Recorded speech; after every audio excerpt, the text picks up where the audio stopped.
Demasi es profesor de Historia, egresado del IPA, es licenciado en Historia por la Facultad de Humanidades, es magíster en Estudios Latinoamericanos y hasta el 2019 docente de Historia del Uruguay en el IPA, docente libre en el Centro de Estudios Interdisciplinarios Uruguayos, es autor de El Uruguay en Transición, 1981-1985, El 68 Uruguayo, El año que vivimos en peligro, La lucha por el pasado, Historia y Nación en Uruguay, del 1920 a 1930, y de numerosos trabajos editados en publicaciones nacionales y en el exterior. Bueno, bienvenidos todos, bienvenidos, profe. ¿Dónde estás? ¿Dónde estás? ¿No ¿Me se ves? ve? ¿Dónde ¿Me estás? ¿No te escuchás? ves? Buenas noches. Ah, acá te vemos. Bueno, Estoy aquí, estoy espiando desde un rincón. dale. Bueno, Bueno, buenas noches, gracias por la presentación, Lilian, gracias a todos por venir a este curso. Muchos nombres conocidos, muchas caras conocidas, le mando un abrazo grande a todos. Quería decirles, me están viendo, ¿verdad? Yo la veo a Lilian, no es que me moleste ver a Lilian para nada, pero generalmente aparece la persona que está hablando, y eso no me está ocurriendo. Hubiesen mostrado los mensajes. ¿Por qué Es no lo lo han hecho? que, bueno, si me ven, peor para ustedes. Yo a vos te estamos viendo. Yo bien, creo que lo estamos perfecto. viendo todos. No, todos menos yo, pero está bien, así es como debe ser. Yo ya me conozco. En esta primera charla voy a estar yo solo. Matías tiene un problema personal que no lo pudo resolver y me pidió que me quedara yo en esta primera instancia, así que van a tener doble dosis mía. En la primera mitad voy a hablar yo y en la segunda mitad voy a hablar yo. Así que vamos a empezar un poco con eso. Esto, digamos, el tema de la dictadura y sus antecedentes, etcétera, es todo un tema, y sobre todo en el exterior causa mucha curiosidad, ¿no? Se desorientan bastante, nosotros también. Porque estrictamente uno dice, bueno, imagina golpe de Estado en Uruguay, se imagina, yo qué sé, una cosa como Chile, así, el avión bombardeando las monedas, una cosa como la Argentina, el helicóptero que se lleva a Isabelita, o una cosa como Brasil, un buen día bajan los tanques por la avenida Barón de Río Branco, allá en el estado de Guanabara, y toman el gobierno. Bueno, acá no pasó nada de eso. Y entonces esa falta de dramaticidad, esa falta de agonismo, digamos, de la situación, la vuelve un poco confusa. En definitiva, como alguna vez estábamos en un coloquio entre varios profesores y una profesora chilena que la tenía al lado. Bueno, yo estuve explicando cómo era el golpe de Estado en Uruguay, que yo qué sé cuánto, y me preguntó, me dice, bueno, ¿qué es el golpe de Estado en Uruguay? Después de todo, ¿qué cosa es el golpe de Estado en Uruguay? Y bueno, el golpe de Estado en Uruguay es un discurso que dice el presidente por televisión. Dice, bueno, disolver las cámaras, y a partir de ahora seguimos respetando la Constitución, etcétera, etcétera, pero poca más, digamos, en cuanto a decir, bueno, ¿qué otra cosa más? ¿Qué dramatismo más tuvo el golpe de Estado comparando, digamos, con el suicidio de Allende o con el exilio o la prisión de otros presidentes, ¿no? Entonces, allí tenemos un problema que se nos traduce también cuando tenemos que marcar, bueno, un poco las características, las etapas, el inicio sobre todo.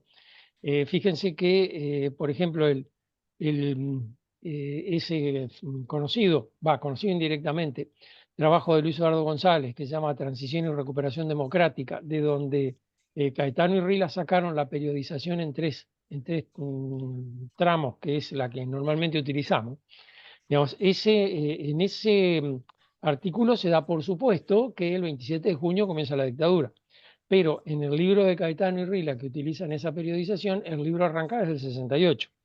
Es decir, en realidad no se puede entender muy bien qué cosa es, digamos, la dictadura en Uruguay si no se entiende bien cómo es el punto, digamos, en el cual coinciden o se desarrollan muchos factores, ¿no? Entonces, primera cosa, siempre poner un comienzo es una decisión ideológica. Es decir, los comienzos no vienen dados por los hechos históricos, sino que los elige el historiador, también elige los finales. Y eso no depende de la investigación, sino de la toma de posición previa del historiador. Por eso es que les decía, es un punto de vista ideológico. Después vamos a ver lo que esto implica con relación a la periodización de la dictadura y etcétera. Pero en principio, a los efectos de empezar, tenemos que empezar, digamos, con una combinación de dimensiones diferentes que van entrando gradualmente en crisis y que se van sumando a la crisis. Y que son dimensiones diferentes, digamos, de varios tipos. Es decir, hay una primera cosa que aparece, que creo, y no creo ser ideológico cuando digo que es lo primero que aparece, no digo cuándo, que es la evidencia de que hay una crisis económica. Es decir, lo primero que el Uruguay percibió es que había una crisis. Y eso viene desde fines de los años 50. Ahora, identificar esa crisis, diagnosticarla y encontrar una solución son cosas diferentes, ¿no? A fines de los años 50 los uruguayos parecen haberse dado cuenta que había una crisis. Y creo que una expresión de esa toma de conciencia es el hecho de que los blancos ganaron la elección del 58. Ahora, eh, que gente que habitualmente votaba a los colorados, votara a los blancos en 1958 quiere decir que está ocurriendo algo que le hace pensar o que le impone de que hay una situación distinta de lo que era antes. Ahora, ¿cómo identifica esa crisis? Bueno, es difícil de definirlo. En principio no parece caer en la cuenta, digamos, de que la crisis puede tener un origen económico. Más bien hay una explicación bastante menos sofisticada. La idea es que la crisis económica es por la mala administración, todos roban, y que en definitiva el gran problema que tiene el país es un problema moral. Se trata de evitar que los ciudadanos, los gobernantes sobre todo, metan la mano en la lata y se la lleven toda. Existía además una idea muy propia de la época, digamos, producto de los años anteriores del Uruguay, de que en definitiva a este país no lo fundía nadie. Este país era inmortal. Y hablabas con algún veterano y te decía, pero no, muchacho, este país no lo funde nadie, no lo fundió Valle, no lo fundió Herrera, no lo va a fundir nadie, no te preocupes, ¿no? Es decir, la dimensión económica de la crisis no se tomaba conciencia. Recién en los años 60 se empezó a hablar específicamente de la crisis. Por las dudas les advierto, no es no es un reflejo marxista identificar la crisis del país con una crisis económica. Era lo normal, empezó a ser lo normal. Fíjense que, por ejemplo, las primeras medidas que toma el gobierno blanco en 1959 es la medida de la reforma cambiaria y monetaria. Cambiar el control de cambios y liberalizar el cambio, es decir, tomar medidas económicas en la convicción de que, bueno, allí estaba un poco la base del asunto, allí, digamos, estaba el nudo de la crisis. La reforma cambiaria y monetaria de Agostini de 1959, el informe de la CIDE de 1965, digamos, los otros diagnósticos más personales que se hacen sobre la situación económica del Uruguay, el Instituto de Economía, etcétera, todos parten de la base de que allí hay un problema económico, esencialmente económico. Fíjense que, digamos, no está acá, digamos, entre estos diagnósticos tan técnicos, de los cuales uno es de carácter claramente liberal, el otro es más de carácter desarrollista, no aparece, digamos, un análisis marxista del asunto. La idea de que hay una crisis económica se transforma en una evidencia en 1965, cuando se produce la crisis bancaria, la crisis financiera, y entonces allí sí, digamos, como que a los uruguayos les cayó la venda de los ojos. Es decir, efectivamente había una crisis, efectivamente, digamos, tenía una raíz económica que era mucho más profunda que lo que sea simplemente, bueno, que los políticos roban, era mucho más grave que eso. Digamos, al final, en último término, se terminaba dándole la razón a lo que decía el informe de la CIDE. La crisis es una crisis estructural. No es un problema de gestión, es un problema de estructura.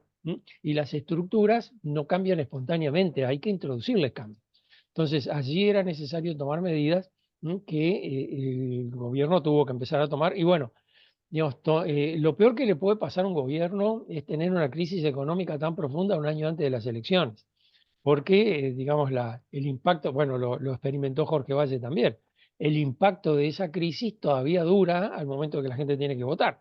En 1965 es la crisis, en 1966 son las elecciones, los blancos pierden las elecciones. Los colorados ganan las elecciones del 66 con, digamos, una reforma constitucional, volver al colegiado.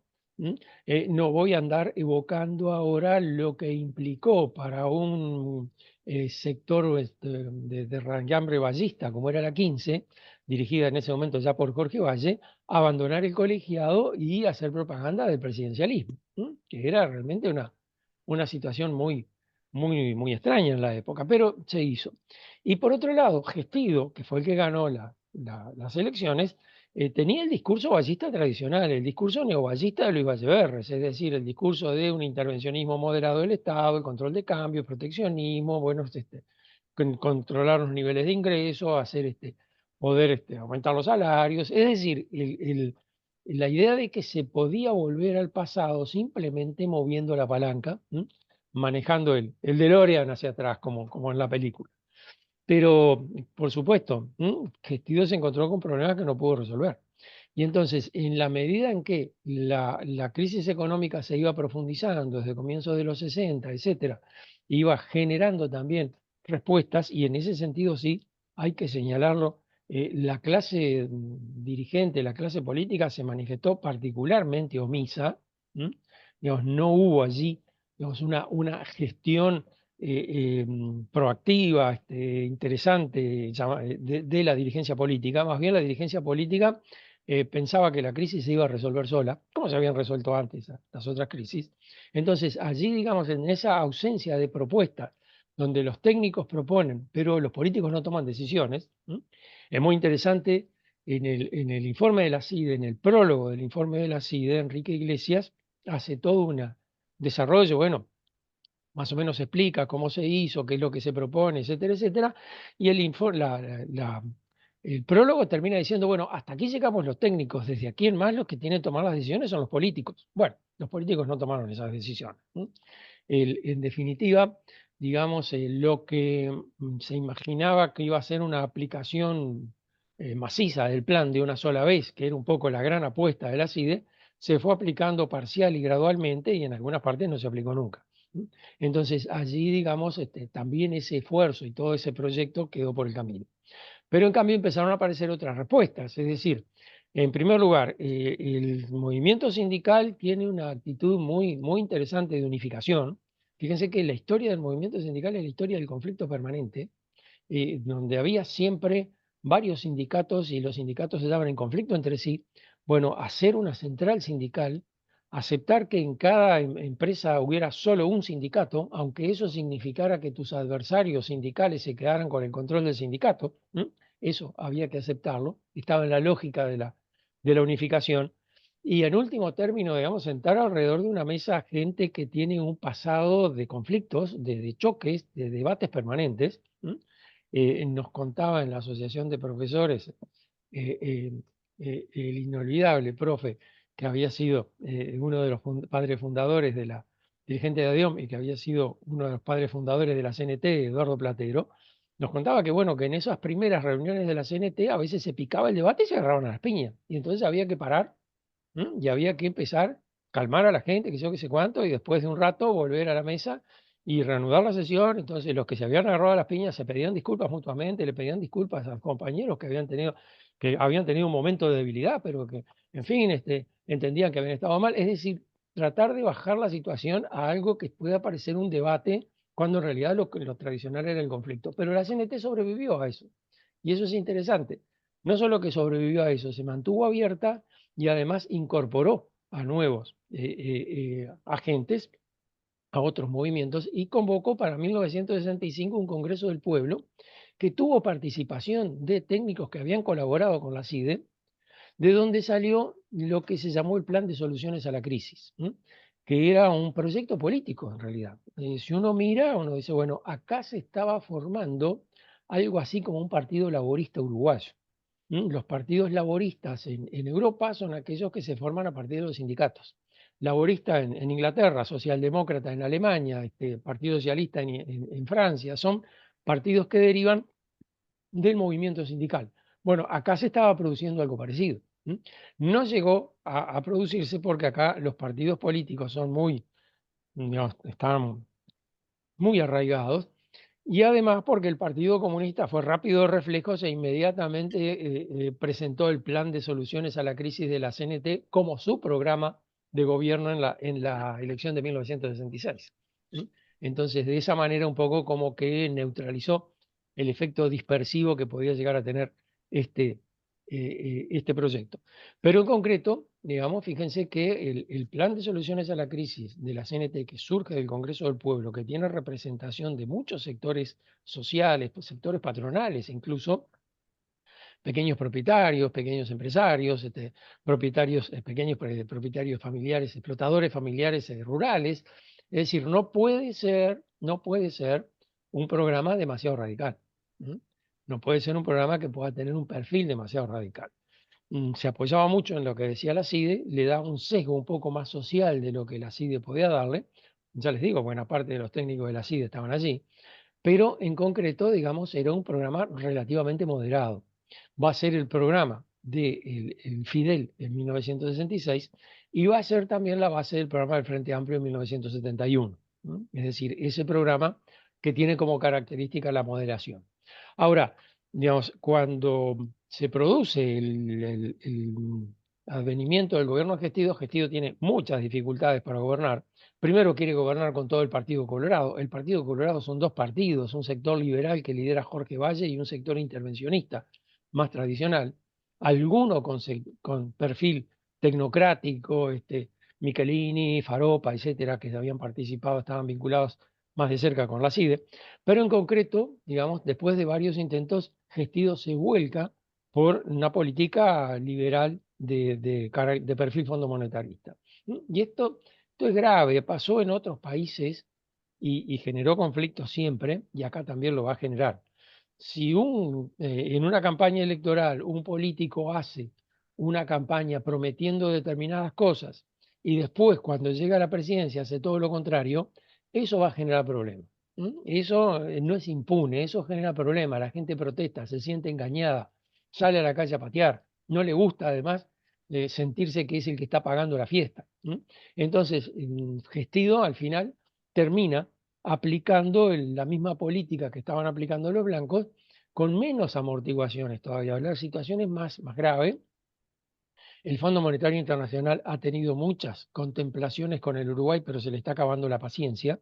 En definitiva, los uruguayos recibían la plata y la pagaban en promesas, pero después no cumplían ninguna de las promesas que se le habían hecho al Fondo Monetario Internacional. Claro, se le prometía al Fondo Monetario Internacional la contención de los salarios, pero acá era incontrolable la CNT, no podían con ella. Entonces, digamos, buena parte de las promesas de los gobiernos al Fondo Monetario Internacional quedaban por el camino. Bueno, acá a Gestido, perdón, se le impone la idea de decir, bueno, vamos a terminar con esta pavada, esto es lo que tenés que hacer. Gestido empieza a aplicar esa política, muere y la va a continuar Pacheco. Pacheco la va a continuar incluso profundizándola. Uno mira todo el menú de decisiones del Fondo Monetario Internacional. Gestido aplica una buena cantidad de ellas en octubre de 1967 y Pacheco va a aplicar el resto en junio de 1968. Y esto va a generar problemas, y esto va a generar sobre todo agitación social, va a generar reacciones políticas y además, digamos, también va a tener un efecto económico, va a tener un efecto económico fuerte. Es decir, si ustedes miran con cuidado, con atención, la política de Pacheco Areco tuvo un efecto positivo en la medida en que logró algunos de los objetivos que proclamaba que quería lograr. Frenó la inflación, por ejemplo. Sí se frenó la inflación, efectivamente. Tuvo otros costos, por otro lado. Esto no se hace gratis. Mire lo que está pasando en Argentina, por ejemplo, donde el gobierno se jacta que frenó la inflación, pero a cambio de otros costos en otros espacios de la economía. Bueno, acá también en el año 68 eso ocurre, y entonces, digamos, genera todo ese malestar social. En definitiva, digamos, el problema apunta a lo siguiente: hay la conciencia de que existe una crisis, la evidencia de que existen políticas para enfrentar la crisis, la falta de capacidad de los partidos para aplicar esas políticas. Es decir, los partidos políticos tienen institucionalmente un enorme poder. Prácticamente la Constitución reparte todo entre los partidos políticos, todo el poder. pero no tiene capacidad como para poder operar en estas circunstancias. Es decir, no puede tomar decisiones, están divididos, están fraccionados, no hay liderazgos firmes. Fíjense que entre 1964 y 1967 desaparecieron todos los líderes. Entonces, allí, digamos, no hay generación de nuevos liderazgos y entonces los partidos están un poco como paralizados, como frenados por esta situación. Entonces, allí, digamos, es donde empiezan a manifestarse los aspectos más fuertes de la crisis. Bueno, digamos, siempre se menciona la aparición del MLN. El MLN estrictamente no es un efecto de la crisis. La crisis podría haber seguido profundizando sin que el MLN apareciera. O en otra forma, el MLN podría haber aparecido antes y la crisis, aunque la crisis no se hubiera profundizado tanto. El primero que descubrió esto fue Real de Azúa, es bueno señalarlo. ¿Mm? Real de Azúa fue el primero que dijo que los Tupamaros no eran efecto de la crisis, sino que era un efecto de la influencia que ejercía sobre los jóvenes en América Latina el caso cubano. Fíjense que esto lo dice en 1971. Eso de que es evidente que los tupamaros estaban copiándole a Cuba, no lo era evidente para todos. Por el contrario, la idea de que eran un producto de la crisis era la idea predominante. Los tupamaros en realidad, digamos, si uno mira, están un poco, lo he dicho varias veces, lo repito otra vez, están un poco sobredimensionados en las explicaciones de la crisis. Es decir, los tupamaros, cuando se habla de la crisis, se habla mucho de los tupamaros. Yo creo que se habla demasiado de los tupamaros. Los tupamaros, sobre todo, han hablado mucho de los tupamaros, pero también otros que han hecho el repaso de estos años, Sanguinetti, las Fuerzas Armadas, hace mucho hincapié en los tupamaros. Pero en realidad los tupamaros fueron un fenómeno bastante marginal.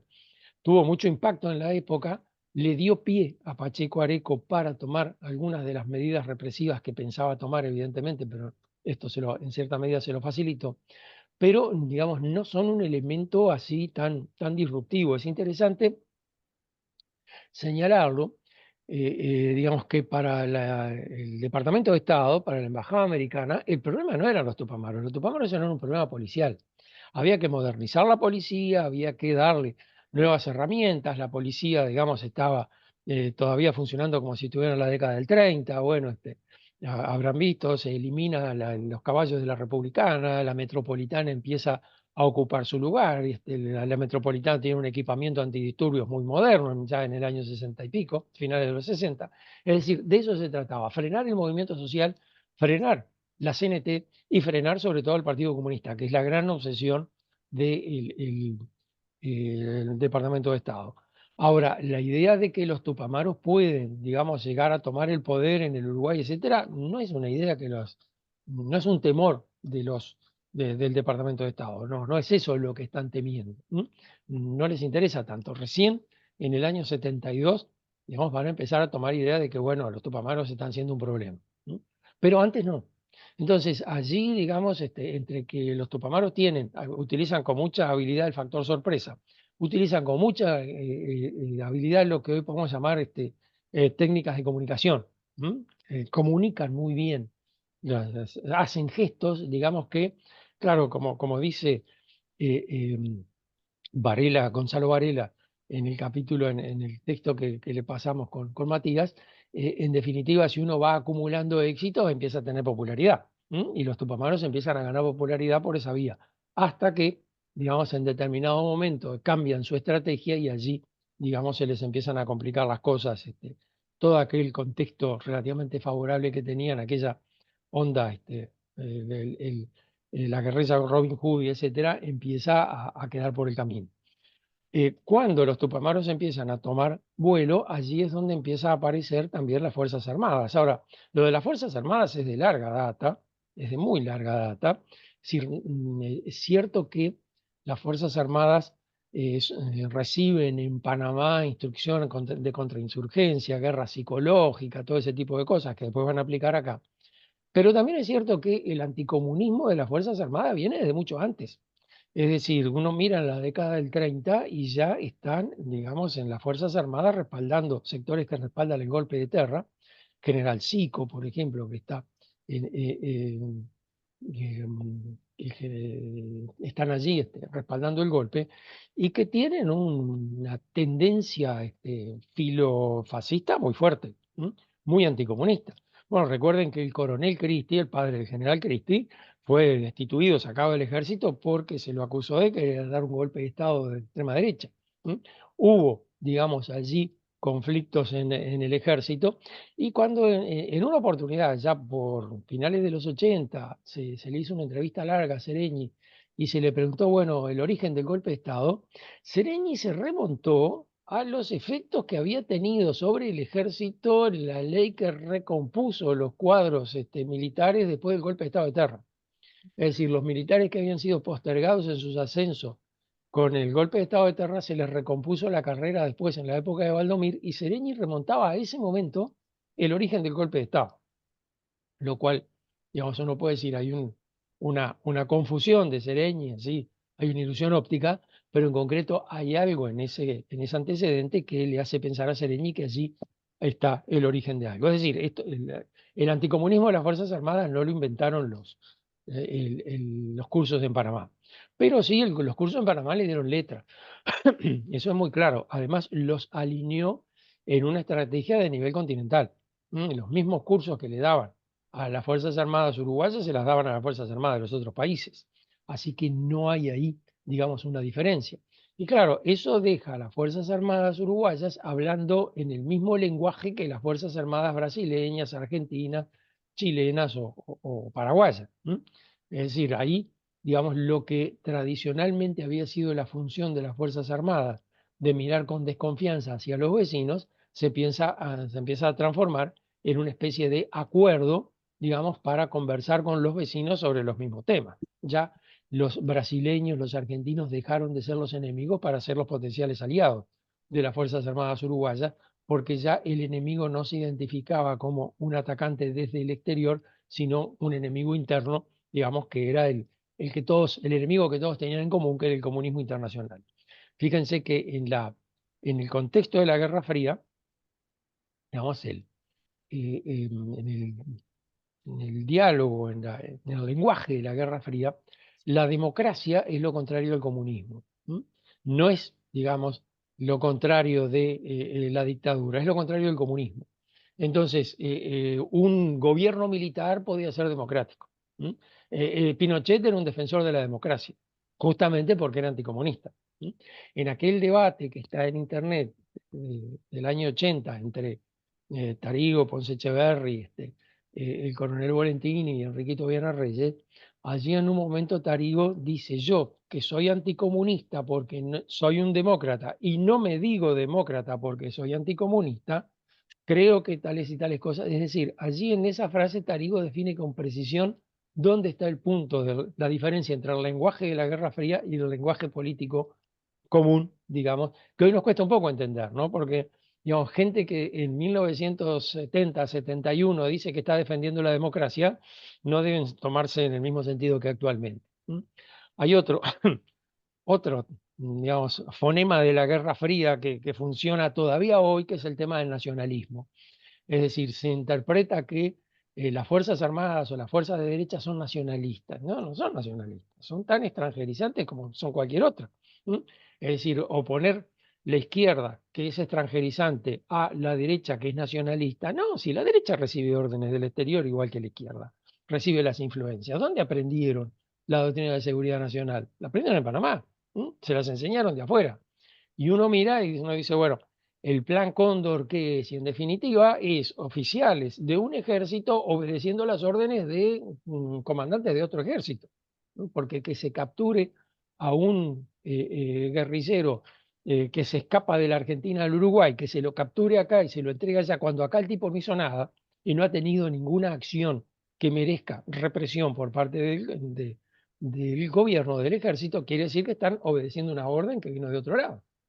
Entonces, digamos, el tema del nacionalismo es como una especie de residuo geológico de épocas, de eras geológicas pasadas, ¿no? Ha quedado allí como como un sedimento, como un residuo.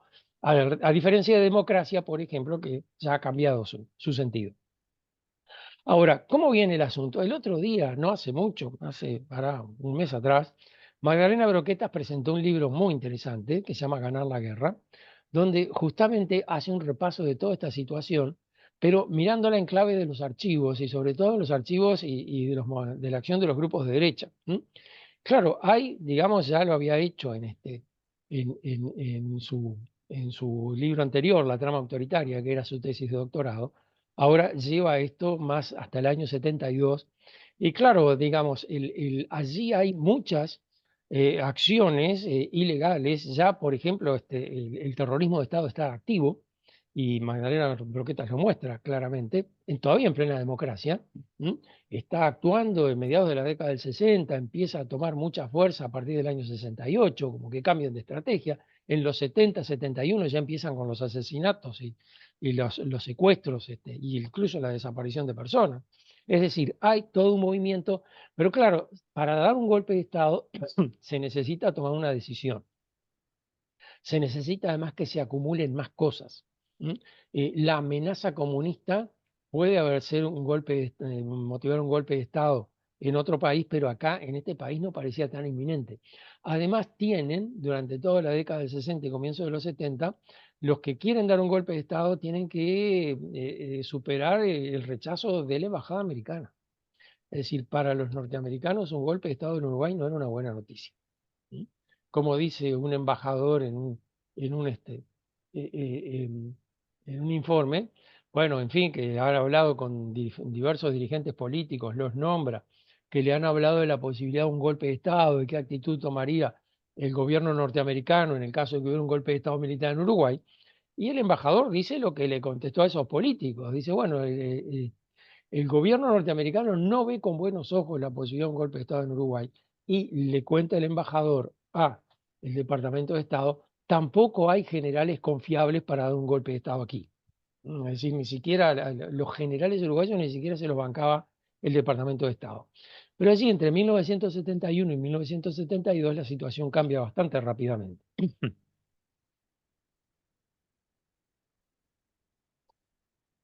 Hacía tiempo que no hablaba tanto rato y se me empieza... Estoy desentrenado, antes me salía mucho mejor. Voy a tener que dar más clases más seguido, así me mantengo entrenado. Es una broma, es una broma. No, decía, en 1971 se producen algunas novedades políticas importantes. Hay además un cambio en el contexto latinoamericano. ¿Por qué? Porque en principio, para sorpresa de Estados Unidos, como dijo Henry Kissinger, nos distrajimos, ganó la Unidad Popular en Chile. Y es el primer caso en el cual llega un gobernante proclamadamente marxista al poder por producto de elecciones libérrimas. Entonces, eso para el Departamento de Estado, eso para Estados Unidos era un verdadero problema. Allí, digamos, hay un punto. Por otro lado, el gobierno, la dictadura militar argentina tiene cada vez más problemas para mantenerse en el poder. Hay verdaderos estallidos sociales en los cordobazos en el año 69, en el año 70, los movimientos en otras provincias, los mismos problemas dentro del ejército argentino. Bueno, parece evidente que tarde o temprano el ejército argentino le va a tener que entregar el poder a Perón. Y Perón en ese momento aparece como un líder de izquierda. La figura que había logrado construir Perón digamos, aparecía como el jefe natural de movimientos guerrilleros que actuaban en la Argentina y que, digamos, parecían llevar al peronismo hacia la izquierda. Entonces, tener un gobierno de izquierda en Chile, tener la perspectiva de un gobierno de izquierda en Argentina y encima que aparezca el Frente Amplio en Uruguay, digamos, eso le cambiaba todo el paisaje al Departamento del Estado. No porque fuera el Uruguay un lugar demasiado importante, sino que simplemente sumaba el cono sur completo a lo que ya estaba pasando en otros lugares. La creación del Frente Amplio nos alarma enormemente. Allí, digamos, prenden todas las alarmas y lo que muestra Magdalena Broquetas es que, digamos, se coordinaron campañas, como dice el brigadier Danilo Sena, que era ministro del Interior de Pacheco en aquella época, bueno, contra el comunismo hay que hacer campañas blancas, campañas grises y campañas negras. Y las campañas negras son asesinatos, atentados, cosas por el estilo. Cosa que ocurría, digamos, permanentemente acá. La campaña electoral de 1971, sobre todo la segunda mitad del año, está marcada por atentados permanentes. Pone además en claro, digamos, Magdalena en el libro, una cosa que se ha dicho muchas veces, bueno, pero ahí está digamos, contada por el embajador norteamericano, que la agencia, lo que llamaba el Instituto Uruguayo de Opinión Pública, que hacía encuestas, y era creo que la única empresa que hacía encuestas en aquella época, en encuestas electorales, manipulaba claramente las encuestas. Es decir, conversaba, hacía la encuesta, después conversaba con el gobierno, con los ministros, a ver qué noticias, qué datos iban a prolongar, a publicar. Y, por ejemplo, dice que se dio la impresión de que el Frente Amplio ganaría en Montevideo como una forma de estimular a los indecisos para que se volcaran hacia la derecha. Y eso es muy claro, está, digamos, a fin de junio de 1971, el Diario de la Noche publica media página titulada ¿Gobernarán los comunistas Montevideo?, donde muestra las encuestas de Gallup, donde prácticamente en todos los barrios de Montevideo ganaba el Frente Amplio, con un margen de indecisos importante todavía. Es decir, eso a uno le suena rarísimo, digamos, que ya haya tanta gente decidida por votar el Frente Amplio cuando todavía está promediando la campaña electoral, pero, digamos, lo que dice el embajador norteamericano es que, bueno, eso fue una maniobra de la encuestadora para asustar a la gente y darle la idea de que tenían que volcarse más bien hacia la derecha. Bueno, y todas las campañas publicitarias de la época, todas aquellas dobles páginas en los diarios, donde amenazaban con que iba a haber un muro que atravesaría Montevideo, donde las familias iban a quedar divididas, donde le iban a mandar los hijos a Cuba, en fin, todo ese tipo de cosas también, digamos, formaba parte de la misma operación. Es interesante ver, digamos, leer en esos informes que transcribe Broquetas, que digamos, los informantes y el mismo embajador se sorprende bueno, de lo bien que está llevando la campaña el Frente Amplio. De que incluso, digamos, algún grupo de extrema derecha dice que los bolches no reaccionaron, se aflojaron y no reaccionaron cuando pensaban que iban a reaccionar con violencia, le pusieron bombas en los clubes, en los comités de base, qué sé yo, y los comunistas se quedaron en el molde. Bueno, eso los decepcionó profundamente, esperaban que eso desencadenara poco menos que la guerra social. Bueno, no pasó. Entonces, allí, digamos, la expectativa de la embajada americana no es solamente la elección del 71, sino que mira a largo plazo. Es decir, la embajada temía que digamos, el Frente Amplio pudiera tener una participación electoral importante. La apuesta de la embajada era que el Frente Amplio tuviera poco apoyo electoral, cosa que aparentemente no iba a ocurrir. Había apoyo electoral importante, había una movilización fuerte. Pensaba que si el apoyo electoral era suficiente, en la próxima elección, es decir, la del 76, podía llegar a ganarla. Y eso es lo que le preocupaba. Le preocupaba no tanto la elección del 71, que pensaba que no le iba a ganar, sino la del 76. Entonces allí, digamos, dispone todos los artificios de manera de poder frenar de alguna manera la posibilidad de ese triunfo futuro del Frente Amplio. Digamos, lo interesante es que calculaban que iba a estar entre el 15 o el 20%, y calculaban que cuanto más superara el 15% de la votación del Frente Amplio, más probable era su posibilidad de ganar en el 76. Y fíjense, el Frente Amplio, el piso, digamos, de peligrosidad que le fijaba la embajada era el 15%, cuanto más se alejara de ese piso, más peligroso iba a ser la posibilidad del triunfo del Frente Amplio. El Frente Amplio tuvo 18 y pico por ciento. No llegó al 20, pero superó largamente el 15. No necesito darles la noticia de que no hubo elección en el 76, ¿no? Pero no, uno puede sacar esas conclusiones por la vía de los hechos, simplemente. Ahora, el triunfo electoral del pachequismo y de Bordaberry, etcétera, no frenó los problemas de los atentados.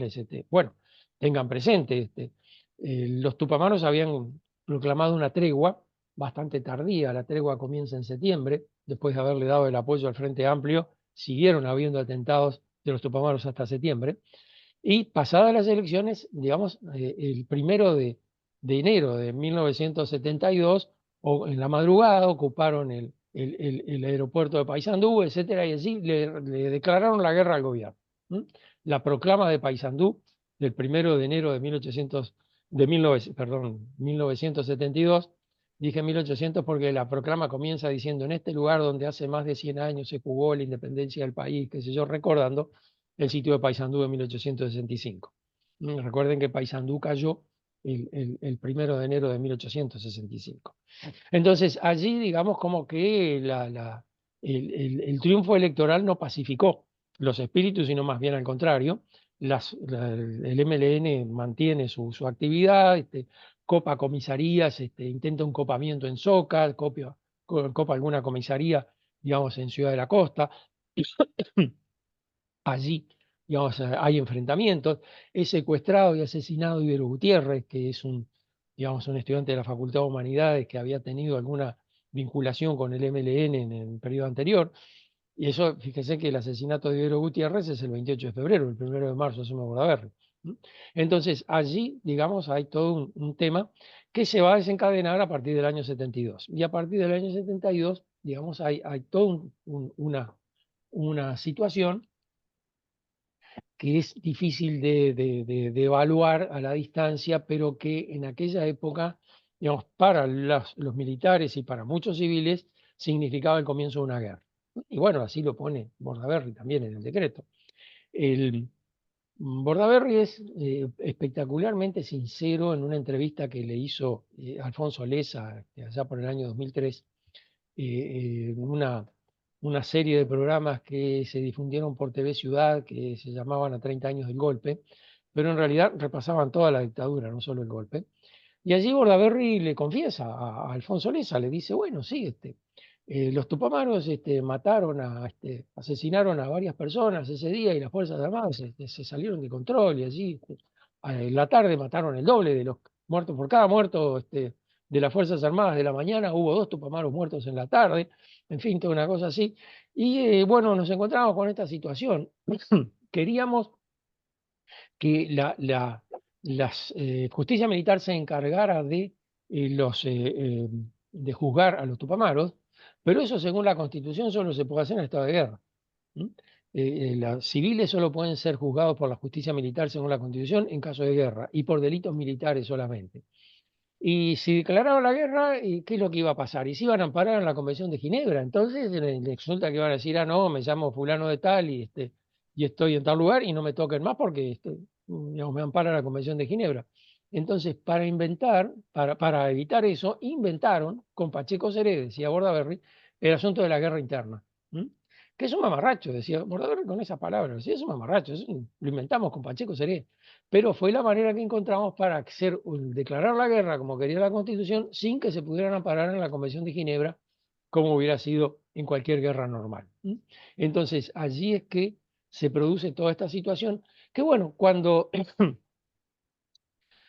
el ejército descarga todo su poder sobre los tupamaros, se terminan los tupamaros. Es decir, digamos, los tupamaros manejaban con mucha habilidad la sorpresa, el cálculo, la planificación prolija de las acciones, la desaparición rápida. Lograban compensar sus errores con algunos operativos que les salían muy bien. Pero cuando el ejército se descargó con todo, allí prácticamente desmantelaron a los tupamaros. Y lo hicieron además en 6 meses. Con lo cual, digamos, se lograron 2 cosas. Por un lado, digamos, quedó desarticulada la guerrilla prácticamente, pero entonces, digamos, para los militares la guerrilla no era el problema. De acuerdo con la doctrina de seguridad nacional, la guerrilla es solo una parte del problema. El gran problema es la subversión. Y recordarán que digamos, hay 2 tomos enormes titulados La subversión, que se publicaron allá por el año 77, subtitulados Las Fuerzas Armadas al Pueblo Oriental, donde la Junta de Comandantes en Jefe daban todo un informe sobre cómo había sido, cómo se había extendido la subversión. Ahora, ¿qué es la subversión? La subversión es toda la disidencia contra el gobierno, todo el cambio, la propuesta de cambio social, toda la disconformidad con políticas públicas, todo ese tipo de cosas es subversión. La subversión es todo aquel que está en contra, porque es potencialmente peligroso. Ese puede ser captado por el comunismo y la subversión actúa permanentemente, nunca descansa, está entre nosotros, nos trabaja la mente, está todo el tiempo activa. Y puede estar escondida detrás de cualquier persona. Entonces, digamos, eso te pone un poquito paranoico también, pero transforma a toda la población del país en potenciales enemigos. Ahora, la sedición tiene una parte, su brazo armado, perdón, la subversión tiene su brazo armado, que es la sedición. La sedición es el brazo armado de la subversión. ¿Y qué es el brazo armado de la subversión? En último término, ¿qué es lo que está actuando la subversión? Está el comunismo. Para los militares no hay diferencia entre Tupamaro y comunista. Es lo mismo. El Tupamaro es un comunista con una escopeta. No hay mucha cosa. Entonces, terminar con los Tupamaros no es más que una parte del problema. Terminan con la sedición, que es el brazo armado de la subversión. Sigue activa la subversión. Entonces, en octubre, cuando ya prácticamente han desmantelado al MLN, publican un informe muy largo, 7 meses de lucha antisubversiva, lo mencionábamos en el curso del año pasado, todo este tipo de cosas, que prácticamente está desmantelado el MLN. Bueno, a partir de allí lo que se empieza a pensarse es, bueno, ¿dónde está el punto ahora? Porque si los militares dicen, bueno, derrotamos al MLN, puede ser que la clase política le diga muchas gracias, vuelvan a los cuarteles. En cambio, si siguen con la teoría de que además hay que derrotar a la subversión, ya allí se aseguran, digamos, más actividad. Bueno, eso es lo que van a hacer. Mezclando, incorporando como un elemento central de la subversión a los ilícitos económicos. Y allí, digamos, el primero que paga la factura por todas esas cosas es Jorge Valle.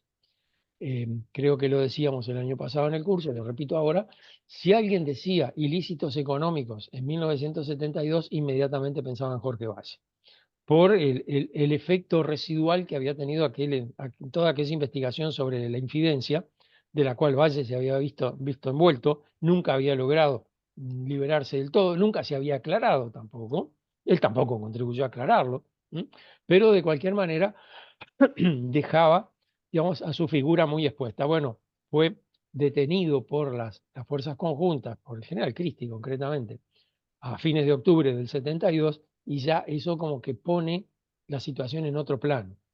A partir de allí ya, digamos, la clase política toda, no solo los afectados directamente por esta medida, empiezan a pensar que, bueno, que hay allí un problema con las Fuerzas Armadas, que se les está escapando de control. Entonces, ¿cómo recomponer el control de las Fuerzas Armadas? Empieza a ser un tema que los políticos empiezan, digamos, a manejar un poco discretamente,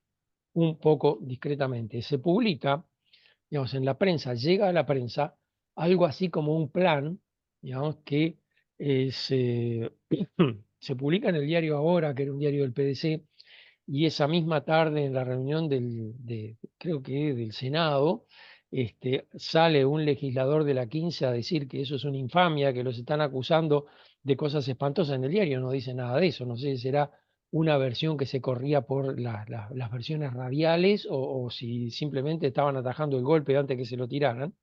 Pero en definitiva, digamos, allí aparece como que hay un plan elaborado desde la 15 para neutralizar a los militares, sacarles, digamos, la represión de los ilícitos económicos, como se les llamaba, que era uno de los aspectos que se entendía le daba más popularidad a los militares, y devolverlos a los cuarteles, digamos, siguiendo algunas estrategias bastante maquiavélicas, como por ejemplo decir que generar situaciones que hagan imprescindible la tortura y luego denunciarla públicamente, o crear situaciones en las cuales se produzcan enfrentamientos violentos entre las Fuerzas Armadas con sindicatos o estudiantes y después denunciar eso en el Parlamento.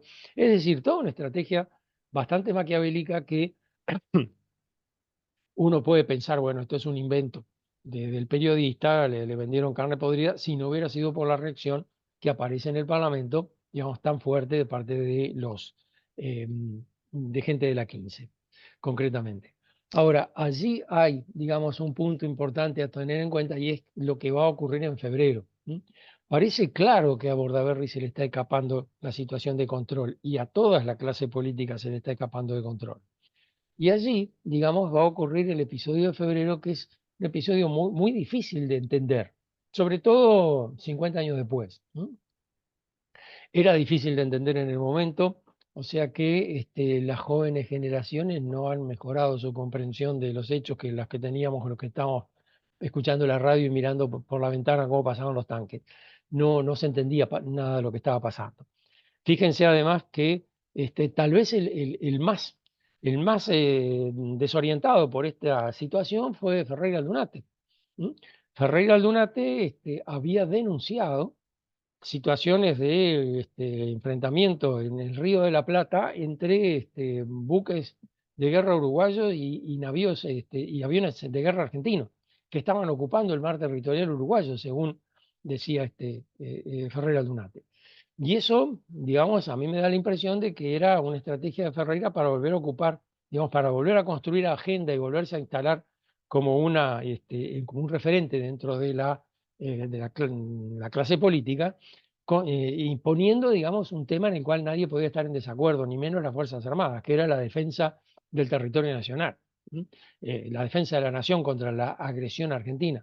Pero cuando Ferreira estaba moviendo ese tema, ha desaparecido de la memoria ya, porque se lo tragó el otro tema, es decir, la intervención de Vasconcelos en la radio, la reacción que eso genera entre las Fuerzas Armadas, la respuesta de Bordaberry, la desconformidad de las Fuerzas Armadas con esa respuesta, y en fin, y toda esa dinámica de hechos que empezaron a producirse a partir del 1 de febrero del año 72.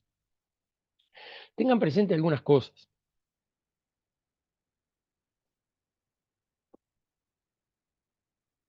Todo esto está relatado en el libro Febrero Amargo de Vasconcelos, que se puede bajar de internet.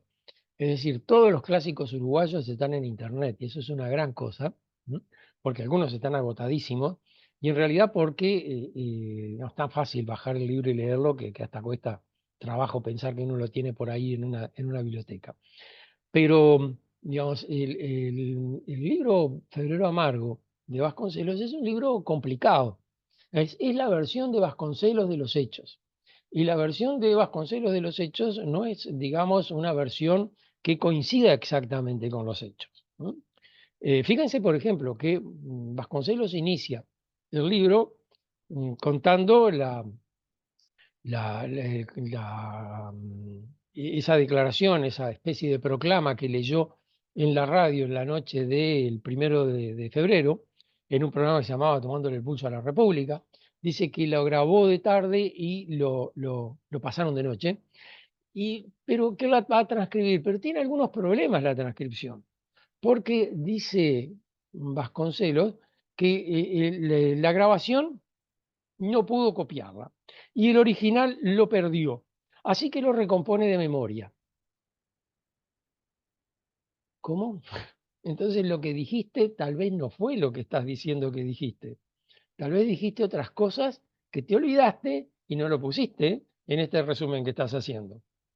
¿Se entiende? Es decir, el mismo Vasconcelos advierte que la relación que está haciendo de su intervención puede no ser exacta, lo cual, digamos, da cierto margen para la interpretación personal. Es decir, allí hay algunas cosas. Después, Vasconcelos va relatando los acontecimientos. Él se pone en el centro de la situación y se pone un poco además como el defensor de la democracia. Y, digamos, denuncia a todos los otros sectores políticos acusándolos de flaquezas y de debilidades, etcétera, pero los únicos que menciona concretamente es a la izquierda. Habla de que dirigentes políticos que no mantuvieron su palabra, que habían se prometido una cosa y hicieron otra, que en algún día los va a relatar, nunca lo hizo. En la versión que está en Clásicos Uruguayos hay un apéndice agregado en una edición que se hizo después en 1980 y pico, pero no habla de eso que prometió que iba a hablar en el 72, no habla en el 80 y pico. Pero de cualquier manera, digamos, allí hay una versión muy apasionada, pero en cierta medida transmite lo que fue el clima de la época. Es decir, sobre todo la desorientación, la confusión, nadie sabía lo que estaba pasando. La izquierda se vio desorientada, sí. El Frente Amplio no sabía para dónde agarrar. Ferreira Aldunate le propuso a los militares, le propuso a Bordaberry, por intermedio de Gutiérrez Ruiz, que bueno, que Bordaberry renunciara, que se formara un gobierno que llamara nuevas elecciones. Ferreira, digamos, seguía con la idea, que no me parece que estuviera equivocada, de que en el año 71 el verdadero ganador de las elecciones había sido él. Entonces, esa situación, digamos, hace que Bordaberry termine prácticamente solo, sin ningún tipo de respaldo de los sectores políticos. No lo apoya nadie. Los pachequistas, digamos, no están muy afines a Bordaberry, han tenido conflictos con él. La 15 ha tenido problemas porque metieron preso a Jorge Valle. Los blancos, Ferreira no lo apoya porque considera que no debió ser el que ganara las elecciones. El Frente Amplio, por supuesto, no lo iba a apoyar porque ha estado en conflicto con Bordaberry desde el primer momento.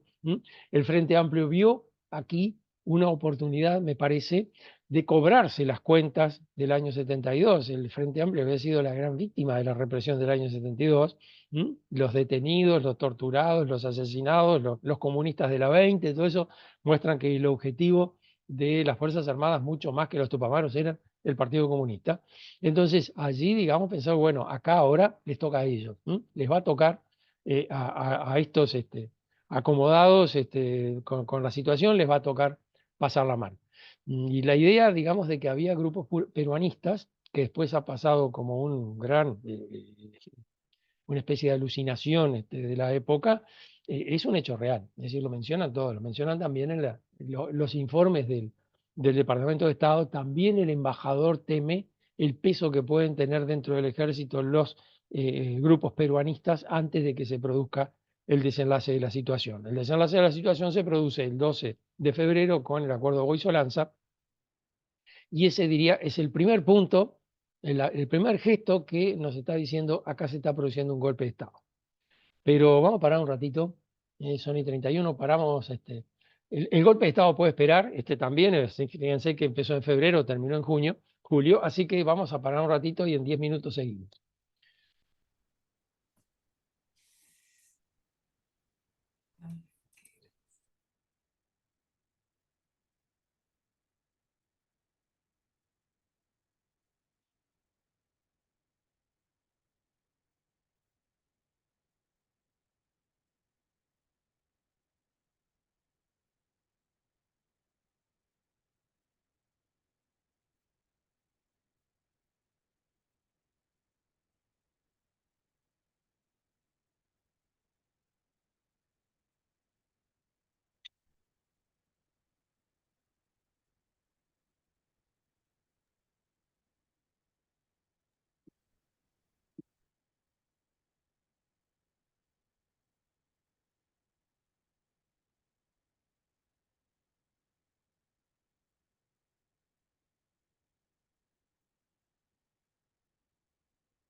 Bueno, ¿qué les parece si seguimos?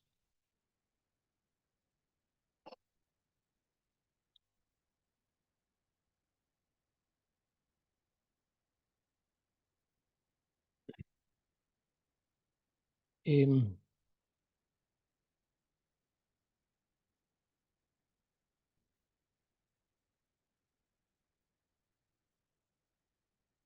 bueno, sigamos. Lo que vamos a ver ahora un poco rápidamente es, digamos, ese tramo que va desde febrero hasta, hasta diciembre del, del 72, del 73, perdón. Es un tramo bastante complicado, sobre todo es lo más complicado para hacerle entender a los extranjeros, ¿no? ¿Qué es lo que pasa acá? Bueno, primera cosa, digamos, el acuerdo de Boy-Solanza creó una nueva institución que es el Consejo de Estado. ¿M? Perdón, el COSENA, el Consejo de Seguridad Nacional. Primero se iba a llamar CONACE, después yo creo que se dieron cuenta que había, en la Argentina había uno que se llamaba igual, quedaba feo copiarle hasta el nombre, así que le pusieron COSENA, ¿no? La seguridad quedó antes que la nación. Pero en concreto es lo mismo, es decir, un organismo donde están civiles y militares, no previsto en la Constitución, imposible en la Constitución, ¿m? Donde civiles y militares comparten la tarea de toma de decisiones. ¿M? En ese organismo Bordaberry ocupa la presidencia. El presidente del COSENA es el presidente de la República. Son miembros permanentes del COSENA los comandantes en jefe, el ministro de Relaciones Exteriores y algún otro civil más, y pueden ser invitados los demás ministros. Y las funciones del COSENA es asesorar al presidente de la República sobre seguridad para el desarrollo, que era uno de los aspectos que aparecían en el comunicado número 4 de febrero del 73.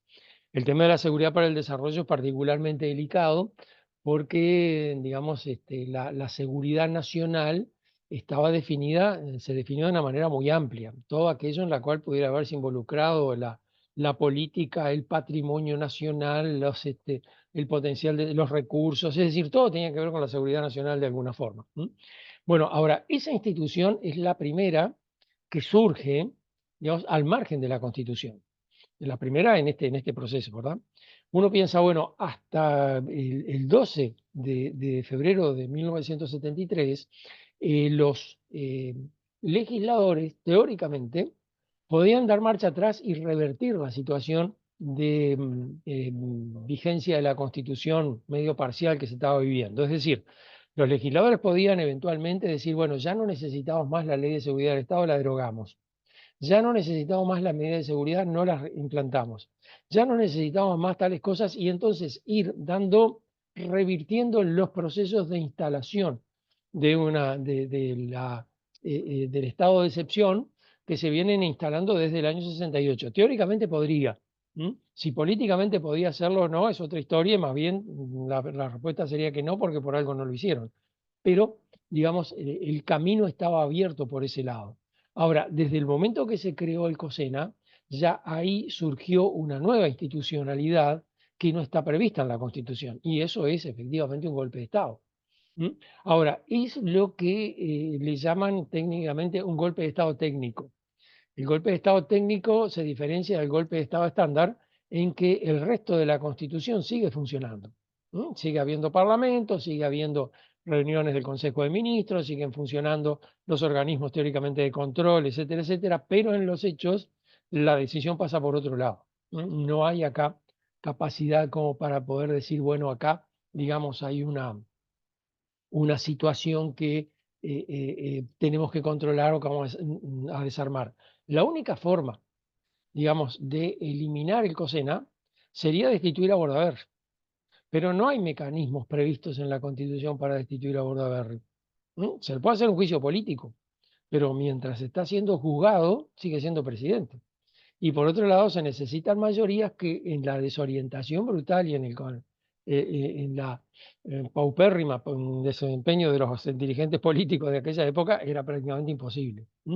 En último término, Cuando uno ve las reacciones que se producen cuando se anuncia la creación del COSENA, que, digamos, todos lo interpretan, todos se dan cuenta claramente de lo que ocurrió, que la derecha ganó la pulseada, que si había, digamos, militares peruanistas el 9 de febrero, el 12 ya no eran peruanistas.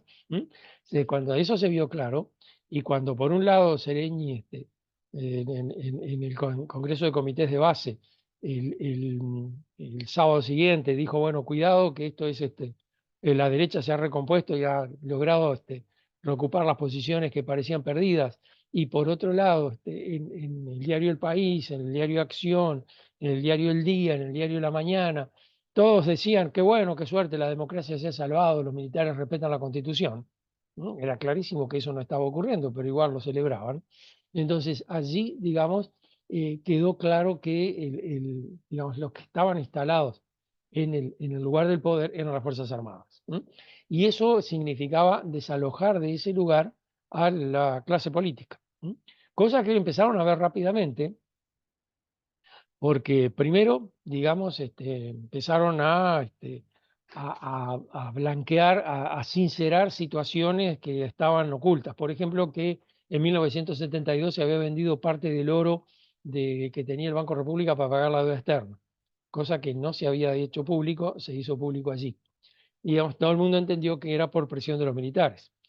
Por otro lado, denunciaron a todos, las Fuerzas Armadas denunciaron a todos aquellos dirigentes políticos que habían pedido dinero para las elecciones y todavía no habían pagado los préstamos, cosa que estaban todos, excepto el general Aguerrondo. Casualmente, el general Aguerrondo justo había pagado todo. Entonces, hay allí, digamos, evidentemente maniobras políticas en las cuales los militares empiezan a dejar a los dirigentes políticos en mala situación. Además, empieza a haber una intervención más directa de los militares en otras dimensiones de los problemas. Por ejemplo, la designación del directorio de los entes autónomos, que venía largamente demorada. Fíjense que el gobierno se instaló el 1 de marzo del 72. Allí por junio del 72 armó lo que se llamaba el Gran Acuerdo Nacional, que hubo un acuerdo con figuras, bueno, con sectores del herrerismo, el sector de Reconstrucción Blanca de Washington Beltrán, etcétera, apoyando al gobierno, digamos, para darle una mayoría circunstancial, por lo menos una mayoría parlamentaria, con la cual el gobierno había podido gobernar hasta ese momento, pero te quedaban pendientes las asignaciones de los integrantes de los entes autónomos. Cuando esas designaciones se van a poner en marcha, en marzo ya los militares dicen, bueno, no, acá hay nombres que no pueden estar, empiezan a tachar nombres, empiezan a pretender incorporar militares en los entes autónomos, cosa que a los aliados del gobierno no le gustó nada, y empieza entonces a separarse gradualmente. Digamos, primero los sectores de lo que se llamaba, que Ferreira llamó el Pacto Chico, los blancos baratos, como le llamo, Mario Heber es, digamos, el primero, el padre de Luis Alberto Heber. Mario Heber es el primero que toma distancia y empieza, digamos, a volcarse hacia el lado de la mayoría del Partido Nacional. También, digamos, empiezan a percibir el peligro los sectores colorados. Los pachequistas ya estaban siendo bastante hostigados porque los militares denunciaban a muchos pachequistas como corruptos. Pereira Revolver, por ejemplo, y el famoso episodio de la compra de los teléfonos a Cercove y todo aquel problema que no terminaba de resolverse.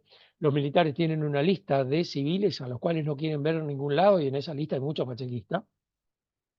Por otro lado, la 15 está en una situación de allí de equilibrio porque la 15 no le quiso quitar el apoyo al gobierno cuando metieron preso a Jorge Valle, aunque sí retiró sus ministros. Sanguinetti, en una interpelación al ministro de Defensa, acusa al general Cristi, es decir, está tirándole por elevación la responsabilidad, salteando al gobierno, tirándosela a un militar en actividad. El general Cristi lo acusa de ser el responsable de la prisión de Jorge Valle. Después, digamos, empiezan también a haber otro tipo de problemas con los dirigentes de la lista 15, que tienen que ver con investigaciones sobre supuestos hechos de corrupción en la Intendencia de Paysandú. Yo no quiero mencionar a la gente de Paysandú, pero ven que cada vez que hay un lío está la gente de Paysandú, ¿no? Es ahí, es una cosa Nelly, no es una indirecta, pero ya que estás presente, así donde dice Nelly Agostini Paysandú. Dice Paysandú, sí. No, digamos, la intendencia de Paysandú fue un poco el punto, digamos, que generó la ruptura, al final, que resultó definitiva, entre el gobierno y la 15. ¿No? Pero de cualquier manera, digamos, y esto es interesante, en las reconstrucciones posteriores, sobre todo en la caída de la democracia que hizo Sanguinetti, describe el episodio de febrero como el verdadero golpe de Estado, coincido, por lo menos el comienzo del golpe de Estado, y Sanguinetti utiliza ese argumento para decir sí, y la izquierda lo quiso apoyar y se quiso subir al carro y no lo dejaron subirse, etcétera, porque él estaba arriba del carro. Es decir, la lista 15 del Partido Colorado, el diario El Día, el diario El País, todos dicen que van a seguir apoyando al gobierno. Y si eso fue un golpe de Estado y los militares estaban gobernando a partir de ese momento, estar apoyando un gobierno, una dictadura, no es para nada una muestra de lealtad política a la Constitución. Pero, en fin, entre febrero y junio, la situación se le empieza a poner cada vez más complicada al gobierno. Sobre todo lo que va a ser el centro de la crisis política, es increíble, digamos, porque en realidad uno lo mira a la distancia y parece un problema absolutamente artificial, pero lo que parece el centro de la crisis política es el tema del episodio del desafuero de Erro. Los militares quieren el desafuero de Erro. Y no tanto, digamos, y eso lo va a decir después Ferreira muchas veces, Ferreira Dunate, no tanto porque les parezca que Erro es un personaje particularmente nefasto dentro del esquema político, sino porque ven que es el eslabón más débil, o entienden que es el eslabón más débil. Es cierto, Erro debe haber sido de los legisladores menos simpáticos de la historia del parlamentarismo uruguayo, ¿no? Es bravo. Erro tenía la cualidad de que se peleaba con todo el mundo y no se guardaba cosas. Fíjense que Erro, cuando el gobierno era de la lista 15, cuando gobernaba Luis Valle Berres, Erro era de los principales enemigos del gobierno de Luis Valle. Y esto lo dice Michelini, cuando se está discutiendo el desafuero y Michelini hace una intervención, dice que, bueno, que es conocido, es sabido por todos, que él no se hablaba con Erro cuando los colorados eran gobierno. No se hablaba, ni siquiera se intercambiaban palabras, porque en realidad lo tenía tan podrido Erro a Michelini que ni siquiera le hablaba. Erro era un desaforado bárbaro. Después se peleó con los herreristas y lo echaron del gobierno. Después se peleó con el Partido Nacional y hizo una alianza con los socialistas. Después se peleó con los socialistas y los dejó abandonados y se quedó con los cargos que se ganaron en la elección de 1962. Tenía un anticomunismo rabioso, radical, era enemigo del Partido Comunista en cualquier circunstancia. Entonces uno mira y dice, bueno, ¿a quién podemos agarrar? Y vamos a agarrar a Erro. Nadie se va a jugar por defender a Erro. Digamos, pero como decía Ferreira años después, si entregábamos a Erro, no por Erro, estamos entregando a uno de los nuestros y después va a seguir la lista y ya no íbamos a tener argumentos para frenar a los otros. Es decir, muchos de los dirigentes políticos se dieron cuenta que detrás de esto había una maniobra importante. Y por una vez, lograron frenarla a esa maniobra. Pero fíjense que están a favor del desafuero de Erro todos los colorados, incluso como es Vasconcelos, no llega a hablar, no sé lo que piensa Vasconcelos, pero un diputado de su sector, que era Riñón Perret, se retira de la Cámara de Diputados cuando está discutiendo el desafuero de Erro, el tipo de pide la palabra y dice, permiso, me voy a retirar, y se va. Es decir, da la impresión de que no está a favor, pero tampoco se manifiesta en contra. Por otro lado, también están a favor del desafuero de Erro el sector de Echegoyen. Y el sector de Echegoyen, claramente Echegoyen, está fuertemente presionado para votar el desafuero, más allá de cuáles fueran sus convicciones. Ferreira fue muy duro, dijo que que había visto en la comisión, había salido un informe aprobando el desafuero de Erro con el voto de Echegoyen, y como ese Ferreira dijo, bueno, que había visto, estaba asqueado de ver el miedo gobernando las decisiones del Parlamento cuando los legisladores, es decir, Ferreira estaba enojadísimo. Y da la impresión de que estaba enojadísimo con Echegoyen, porque Echegoyen, que siempre encontraba argumentos jurídicos para defender cualquier cosa, allí dice que aprueba el desafuero porque así se lo piden sus correligionarios. Es decir, él no tiene opinión personal en este caso, rarísimo. El desafuero de Erro, digamos, divide el Parlamento. Están todo el mes de mayo discutiendo el desafuero de Erro. Van a llegar al Senado a discutir y tiene que decidirlo el Senado y no se sabe si están los votos o no están los votos. Hay gente que no habló. El que iba a hablar, digamos, a nombre de la lista 15 era Paz Aguirre, y cuando, digamos, Paz Aguirre va demorando su intervención, y de repente aparece una noticia, y es que vista las dificultades que tiene el desafuero de Erro en la Cámara de Senadores, hay un diputado que era insiste en una época, era pachequista en este momento, que propone el juicio político a Erro. Y cuando propone el juicio político de Erro, inmediatamente el Senado dice, bueno, si se está este juicio político ya no tenemos nada que hacer. Y deja de tratar el tema del desafuero de Erro. El desafuero de Erro pasa a la Cámara de Diputados y allí es donde estalla el tema de Paysandú. Allí es donde el intendente de Paysandú es acusado de fraudes, manejos, qué sé yo, y donde se hace una investigación entre los funcionarios de confianza del intendente, donde, bueno, hacen al estilo que hacían las fuerzas conjuntas las investigaciones, es decir, lo pasan por la máquina y le empiezan a leer el interrogatorio. Cosa que para la lista 15 significó una ruptura, significó un quiebre. Es decir, allí es una de las veces que Sanguinetti, denunciando el hecho, dice que los que están siendo torturados no son ni comunistas ni tupamaros, son partidarios de un partido democrático. Como diciendo, si fueran tupamaros y comunistas, denle nomás, no pasa nada. Pero son los nuestros, a los nuestros no lo toquen. Fíjense además que en esos días también Juan Pablo Terra denuncia el asesinato de Fernández Mendieta en Durazno y pide una investigación y pide una interpelación al ministro a ver qué pasó con Fernández Mendieta. Es decir, allí hay una situación a la cual el gobierno se le está viendo cada vez más complicada. Como expresión de su desagrado, la 15 se niega a votar la prórroga de la suspensión de garantías constitucionales.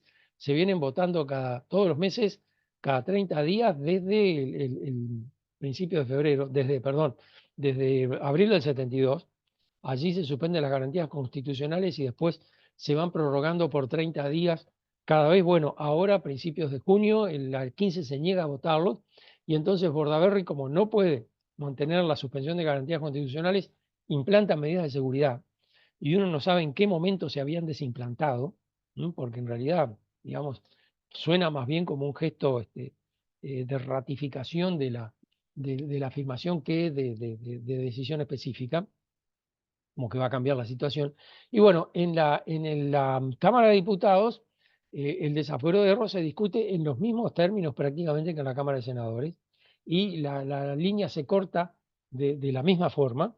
Digamos, sectores del herrerismo echegoyenista y sectores de la 15 y del pachequismo están a favor, pero no se sabe si eso forma mayoría de la Cámara de Diputados. Se vota nominal, o sea que uno puede saber exactamente qué votó quién, y entonces allí gana el desafuero, gana el juicio político. Pero hay un recurso del reglamento que dice que si en una votación, digamos, el resultado de la votación, la diferencia entre una posición y otra es menor al número de legisladores ausentes, entonces se puede pedir una nueva votación compeliendo a los ausentes para que vayan obligatoriamente a la reunión. No sé si me explico. Es decir, la diferencia es, pónganle de 3 votos, faltan 5 legisladores, bueno, no, pará. Vamos a traer los 5 y que vote todo el mundo. Y entonces en una segunda votación se vota de nuevo el juicio político de Erro, y ahí, por un voto, por un voto se rechaza el juicio político. Y sería interesante, yo no he tenido la paciencia de hacerlo, pero digamos, a los jóvenes investigadores ansiosos por conocer la verdad del pasado pueden hacerlo, a sentarse a comparar, a ver las dos votaciones, quiénes cambiaron el voto si alguno la cambió, o si todos mantuvieron el mismo voto, y entonces, años después, pero años después, año 82, le hacen una entrevista a Sanguinetti en la revista Guambia, puede verse en la página de Anáforas. Y allí, en la revista Guambia, le preguntan a Sanguinetti, bueno, ¿y qué pasó con el desafuero de Erro? Y Sanguinetti dice, bueno, no, pero Erro era Tupamaro, si él mismo lo dijo en el Parlamento, él había confesado en una reunión del Senado que era Tupamaro, no había problema, yo ni siquiera leí el expediente, yo estaba a favor y voté a favor, pero por esa otra razón. Ahora, es cierto que Sanguinetti no parece haber leído el expediente porque no habla prácticamente en la sesión, pero podría haber dicho eso. Podría haber dicho, no, pará, estamos discutiendo y el otro día o en tal oportunidad lo escuchamos a Erro que decía que él era Tupamaro, pero no lo dijo. Señal de que en realidad tampoco Erro, ni él ni nadie, que se supone que Erro no lo dijo en secreto, se lo dijo a todo el mundo. Pero, digamos, allí el desafuero de Erro marca como una ruptura, ahí como un quiebre. Fíjense que el desafuero de Erro es el 20 de junio. Y a partir de ese momento ya se empiezan a dar las conversaciones de Bordaberry, sobre todo, que es el que tiene la iniciativa acá, para dar un golpe de Estado para disolver las cámaras. Cosa que ocurre, efectivamente, el 27. Ahora, a partir del 27 tenemos un segundo momento del golpe de Estado. Es, digamos, el golpe de Estado formal. Allí sí, donde se viola la Constitución, deja de regir la Constitución, por lo menos deja de regir parcialmente, se disuelve el Parlamento, Bordaberry anuncia que va a nombrar un Consejo de Estado, se disuelven las juntas departamentales, Bordaberry anuncia que va a crear juntas de vecinos, y en principio todos los intendentes, menos los que estaban procesados, y el intendente de Rocha que renuncia, todos los intendentes conservan sus cargos, se mantienen en sus cargos. Según un argumento que dijo alguno después, bueno, esa era la consigna que les había pasado Ferreira.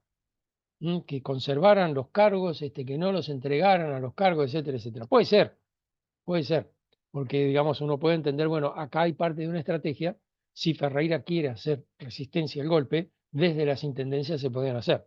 Pero también uno lo mira como un gesto de convertir la necesidad en virtud. Si les hubiera dicho renuncian, no renunciaba nadie.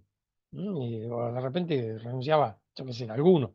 Entonces, digamos, la actitud en general de los intendentes fue, en todos lados que pudieron, mantenerse en el cargo. Y se mantuvieron en el cargo, bueno, Javier Correa ha estudiado el caso de Durazno, muy, muy interesante, digamos, al intendente hubo que echarlo y después quedó allí a las órdenes, por cualquier cosa. Hubo que echarlo porque se le acabó el mandato constitucional, no por otro motivo, ¿no? Ahora, digamos, uno mira y dice, bueno, se disolvió el Parlamento, está prohibida la actividad política, se levanta la huelga general, varios muertos en la huelga general, por lo menos dos, que son particularmente dramáticos, destituidos, detenidos, golpeados, gente presa en el cilindro, en fin, toda la historia del golpe de Estado y toda la épica que esa huelga general ha generado con toda justicia, etcétera, etcétera. Se levanta la huelga y se reanuda, digamos, se comienza a reanudarse la normalidad.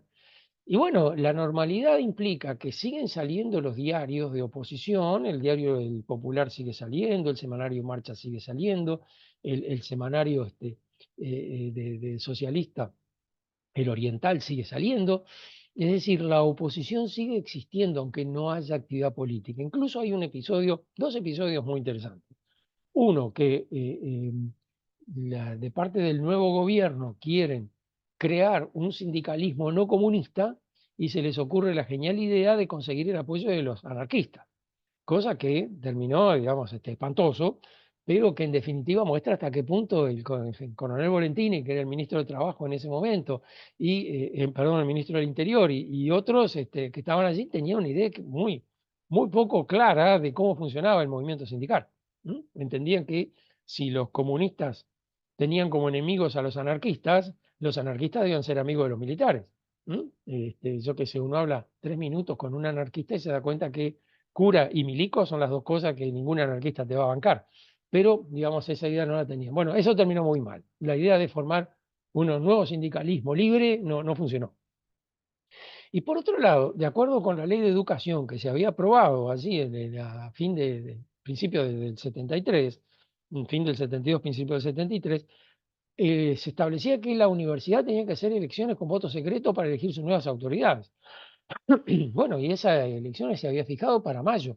La Corte Electoral tenía que controlar esa elección, había que hacer una elección, etcétera, etcétera. Y curiosamente, el gobierno permite que esa elección se haga, y la Corte Electoral va a fiscalizar esa elección y se va a hacer en todos lados. Creo que así como pensaban que los anarquistas eran sus aliados estratégicos contra los comunistas, pensaban también que en la universidad la mayoría de los docentes y los estudiantes estaban oprimidos por la prepotencia comunista y en cuanto se vieran libres de eso, iban a votar por las fuerzas democráticas. Entonces, el 12 de septiembre, el otro día el golpe estaba en Chile, se produce las elecciones universitarias y el resultado es espantoso. Para el gobierno es horrible, es decir, había algunos sectores que apoyaban decididamente al gobierno, había, digamos, agrupaciones estudiantiles que estaban vinculados con lo que se llamaba el movimiento Nueva Generación, que eran movimiento de reconstrucción nacional, perdón, que eran extrema derecha, neofascistas prácticamente, que editaban un diario llamado Azul y Blanco, y por otro lado había sectores, movimientos, agrupaciones estudiantiles apoyadas por la JUP, etcétera, etcétera. No, fue espantoso. Todas las facultades ganaron las listas de la FEU, excepto en veterinaria y agronomía, que ganaron lo que se llamaba el MUN, Movimiento Universitario Nacionalista, que eran wilsonistas, es decir, no ganaba la FEU, pero tampoco ganaba el gobierno. En los sectores docentes, en todos lados ganaron listas de oposición, en algunos casos Facultad de Derecho, por ejemplo, listas apoyadas por docentes de los partidos tradicionales, pero en definitiva no había, digamos, ningún lugar donde los militares pudieran decir, bueno, acá no fue bien. Y fíjense que las elecciones universitarias son el 12 de septiembre, se demora más de un mes, como un mes y medio en proclamar los candidatos. Se proclaman los candidatos un viernes, van a asumir el lunes y el sábado se produce la explosión de la bomba en ingeniería y la intervención de la universidad. Es decir, es muy rara esa coordinación, digamos, en la cual, primero, la Corte Electoral demora muchísimo en resolver una elección que es bastante más sencilla que ahora, porque solo se votaba en Montevideo, no es como las elecciones universitarias ahora que se votan en todo el país. Y además de eso, también las mayorías eran muy claras. Fíjense que en la Facultad de Humanidades la lista de la FEU en estudiantes tuvo el 85% de los votos. No necesitas contar mucho para darte cuenta que allí ya te das cuenta quién es el que ganó. Entonces, en todo ese contexto, digamos, se viene la intervención de la universidad. Y acá sí, digamos, en noviembre ya se viene una ola represiva fuerte. Como que, digamos, las elecciones universitarias, sumada a la experiencia del intento de sindicalismo libre que habían tenido en julio, les da la idea de que en realidad si no era por la fuerza no se pueden imponer. Y entonces allí la intervención de la universidad meten presos a todos los integrantes de los consejos de facultad y el consejo directivo central, los liberan casi enseguida, digamos, fue más que nada una señal como para decirles, miren que con ustedes vamos a tener que hablar antes de mucho tiempo. Muchos aprovechan y se van del país, y ahí, digamos, empieza la salida de gente que se va del país, de la universidad, que prácticamente se vacía la universidad. Entre eso, después vino la obligación de firmar la fe democrática, que muchos se negaron a firmarlo y se fueron del país, o los que pudieron se jubilaban y los que no se iban del país. Entonces, digamos, allí se produce un vaciamiento fuerte de la universidad. Lo digo ahora porque no voy a tener oportunidad para decirlo después, pero fue muy importante para la universidad esa salida masiva de docentes al exterior, porque vinculó la universidad con la academia universal, cosa que hasta ese momento la universidad estaba un poco como enquistada digamos, en el Uruguay. Salieron los académicos, confrontaron sus conocimientos con académicos de formación similar de otros países, se vincularon, bueno, con otras temáticas, con otras bibliografías, con otras discusiones, con otra cosa, que cuando volvieron acá, yo me acuerdo que los escuchaba, no entendía nada, ¿de qué están hablando estos tipos cuando volvieron en el 85? Pero que en buena medida fueron los impulsores de toda esa, digamos, renovación que se produce en la universidad a partir de los proyectos de posgrados, de vinculación con organismos de otros países para hacer proyectos conjuntos. Bueno, hoy en día está como es el Instituto Pasteur acá en Montevideo instalado y es una cosa que está muy institucionalizada y hay contactos frecuentes, habituales, posgrados, estudiantes universitarios uruguayos que hacen posgrados en el exterior, etc. Bueno, eso no existía en aquel momento. Incluso, digamos, fue toda una lucha después transformar eso en una institucionalidad, ¿no? Bueno, me fui, vuelvo para atrás. La intervención de la universidad primero. Después se produce la ilegalización de los partidos de izquierda y de los movimientos sociales, que es muy interesante, digamos, porque está la lista de partidos políticos de izquierda y agrupaciones políticas de izquierda, no está la 99, no está el Partido Demócrata Cristiano, pero sí están todos los otros, y está la FEU, que no es estrictamente un partido político, pero que se ve que en la mirada de los militares eso tenía prácticamente lo mismo que ver con, era como un grupo de izquierda, funcionaba como un partido político de izquierda. Entonces, allí sí uno dice, bueno, acá tenemos principios de diciembre del año 73, acá tenemos propiamente instalado lo que va a ser el esquema represivo de la dictadura. Se acabó la gentileza, se acabó la buena onda, acá empieza la dictadura tal como la vamos a conocer después. No es que antes no hubiera presos políticos, torturas ni nada por el estilo, pero sí significa que a partir de ese momento la represión se va a volcar indiscriminadamente sobre toda la sociedad. Ya no hay, digamos, aliados, ya no hay tibios. Para los militares, el tan enemigo era un comunista como un wilsonista, o como un colorado de la 15. Entonces, sobre todo además, con esa fuerte vocación antipartido que tienen muchos de los militares golpistas, ¿no? El general Christie, por ejemplo, un enemigo de los partidos políticos, consideraba que los políticos deberían desaparecer todos y que la gestión del gobierno se tendría que hacer con el apoyo de las Fuerzas Armadas, que es un poco hacia donde va la situación. Y así, digamos, tenemos el último paso de la instalación de la dictadura, que es la instalación del Consejo de Estado en diciembre. El Consejo de Estado recién se va a instalar en diciembre del año 73. Fíjense que lo anunciaron el 27 de junio. Incluso el 27 de junio, cuando se anuncia que se disuelve el Parlamento y que se va a instalar un Consejo de Estado, hay un comunicado de carácter informativo donde se recuerda que el Consejo de Estado se instaló cuando el golpe de Estado de Cuestas en 1898 y que integraban ese Consejo de Estado y leían la lista y parecía la guía telefónica, la guía de calles, porque estaban prácticamente todos los tipos que estaban allí, son calles de Montevideo después. Todos los próceres de la política de la primera mitad del siglo XX están en ese Consejo de Estado que instaló Cuestas. Es interesante decirlo, el Consejo de Estado de Cuestas tenía 88 miembros, que era el total de integrantes de por un lado, de la Cámara de Diputados más la Cámara de Senadores. La Cámara de Senadores tenía 19 senadores y la Cámara de Diputados tenía 70 y pico de diputados, juntaban 88. Ahora, a Bordaberry le costó bastante más, le resultó bastante más difícil poder juntar gente y al final juntó 25. Es lo que hay, valor. Entonces, de esos 25, digamos, que no eran figuras demasiado destacadas, y las que eran destacadas más bien eran, hubiera sido mejor que no tuvieran tanto destaque. Es decir, allí había un veto muy fuerte de los militares a figuras provenientes del pachequismo. Justamente el único sector político que se proclamó a favor del golpe de Estado, Pacheco fue el único dirigente político que apoyó el golpe de Estado explícitamente, lo felicitó a Bordaberry por la medida que había tomado y etcétera, Justamente los pachequistas son los que los militares no los quieren incluir porque los ven como el modelo de la corrupción. Pero sí consiguen una figura emblemática que es Martín Echegoyen. Martín Echegoyen va a ser el presidente del Consejo de Estado. Y fíjense que Martín Echegoyen es senador hasta el 27 de junio y presidente del Consejo de Estado desde diciembre.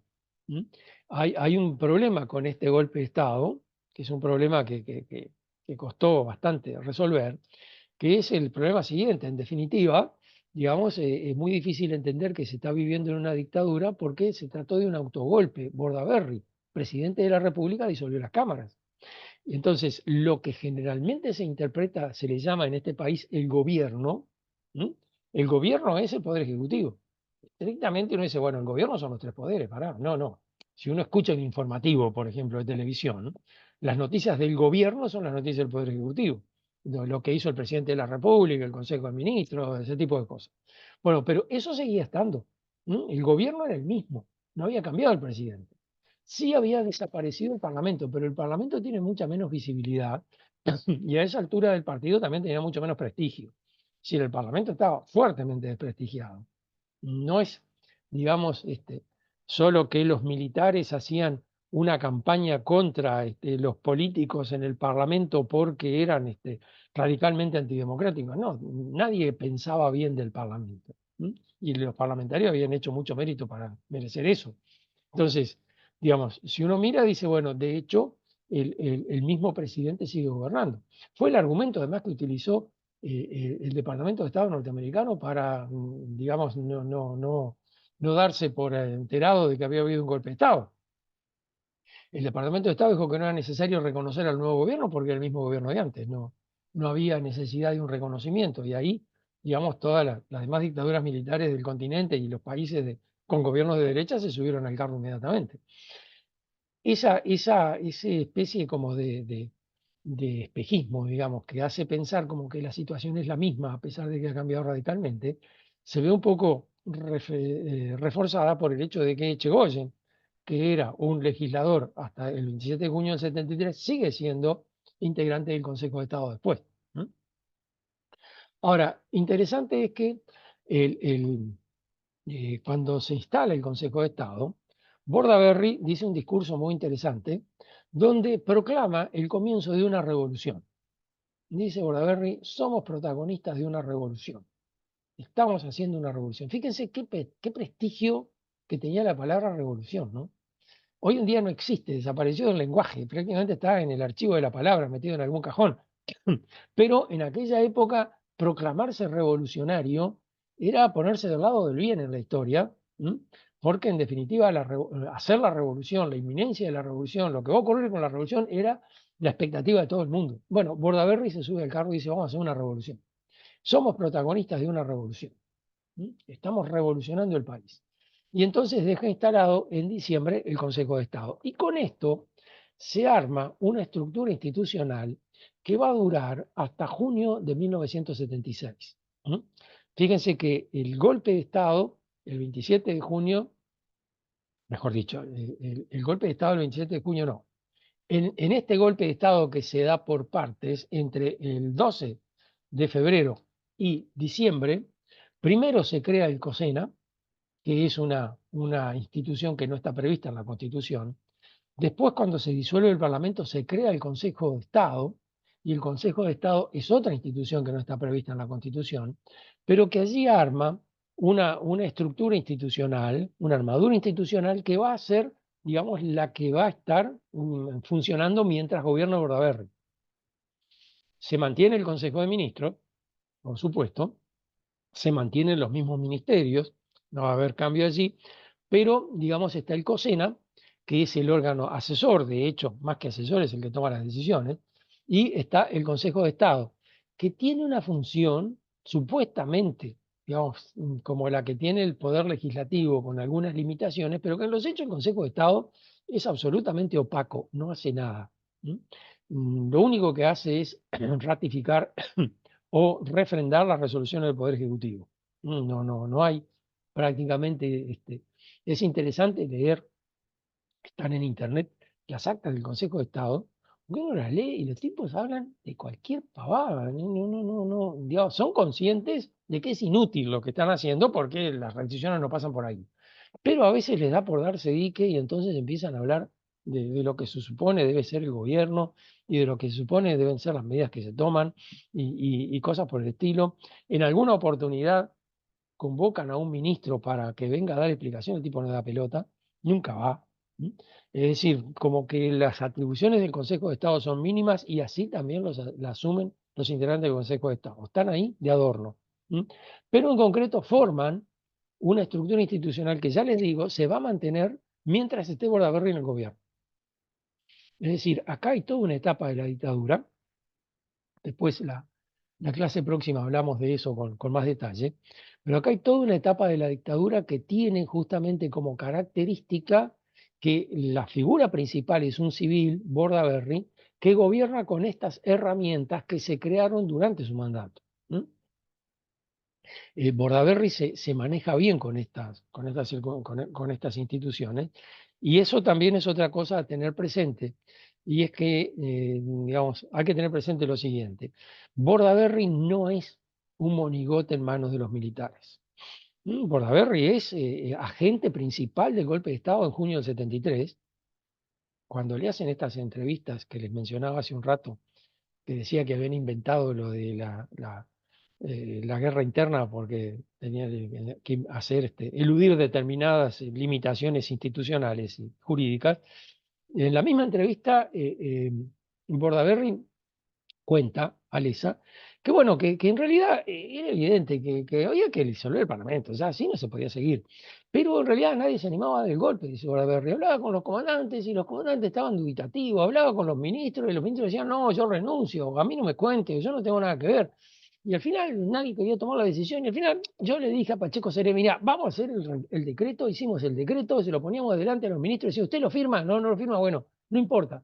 Al final el decreto de disolución del Parlamento lo firma Bordaberry, ministro de Defensa, y el ministro del Interior, que era Walter Ravenna.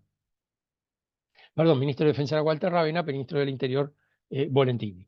Es decir, solo dos ministros lo firmaron. Pero lo interesante es que Bordaberry, en ese punto, se reconoce como el agente principal del golpe de Estado. Cosa que después comentaba Lesa, le llamaba mucho la atención porque estaba siendo juzgado, había un juicio en marcha contra Bordaberry en 2003, ya acusándolo de atentado a la Constitución. Porque después de todo, digamos, la ley de caducidad no amparaba a los civiles y tampoco amparaba a los jefes. Y Bordaberry tenía las dos cualidades, era civil y era jefe, así que, digamos, no se podía amparar a nada. Pero sin embargo, así, muy suelto de cuerpo, lo reconocía a Lesa que él había tenido esa iniciativa porque en realidad nadie se animaba a tomar esa decisión. Una especie como de sincericidio, así como decir, bueno, métanme en cana, yo fui el responsable. Pero que muestra, digamos, también hasta qué punto Bordaberry está convencido de su protagonismo, que no es falso. La idea de que Bordaberry era un monigote de los militares es una estrategia discursiva muy interesante que vuelca toda la responsabilidad a los militares y excluye a todos los civiles, incluido Bordaberry. No, en broma. Así no vale. Fíjense que acá hay toda una transformación muy interesante que todavía está en curso, además, que es la siguiente. Cuando terminó la dictadura, se hablaba de la dictadura militar.